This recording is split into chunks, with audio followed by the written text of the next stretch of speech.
Hello అండి, మనమైతే ఈరోజు మణికొండలోనే వన్ మోర్ ఇంట్రెస్టింగ్ రెస్టారెంట్కి అయితే వచ్చేసాము. అది హబీబీ జైలు మండి. లాస్ట్ టైం నేను కళింగపట్నం రివ్యూ అయితే పెట్టాను సోహెల్ గారిది. సో కళింగపట్నం రెస్టారెంట్ ఆపోజిట్లోనే ఉంటుంది హబీబీ జైలు మండి. సో చూడడానికి అయితే అంబియన్స్ ఇలా ఉంది, జైలు అట్మాస్ఫియర్ అది ఉందండి లోపల, బాగుంది. మా పిల్లలు అయితే చాలా ఇంట్రెస్టింగ్గా ఫీల్ అయ్యారు. జైలు మండి అట్మాస్ఫియరే కాదు, నార్మల్ మండి సీటింగ్ కూడా అవైలబుల్ ఉంది వీళ్ళ దగ్గర.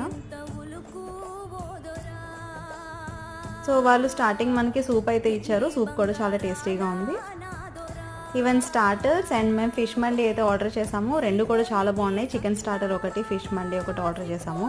సో ఇన్ని రోజులు మణికొండలోనే తిరుగుతున్నా, కళింగపట్నంకి అన్నిసార్లు వెళ్తున్నా, ఇక్కడికి ఎందుకు ఇప్పటి వరకు రాలేదా అనిపించింది. బట్ ఖచ్చితంగా మళ్ళీ మళ్ళీ విజిట్ చేయాల్సిన ప్లేసే ఇది. టేస్ట్ అయితే చాలా బాగుంది, ఫుడ్ కానీ సర్వీస్ కానీ అన్నీ చాలా బాగున్నాయి. కంపల్సరీ ఒకసారి ట్రై చేయండి. Thanks for watching.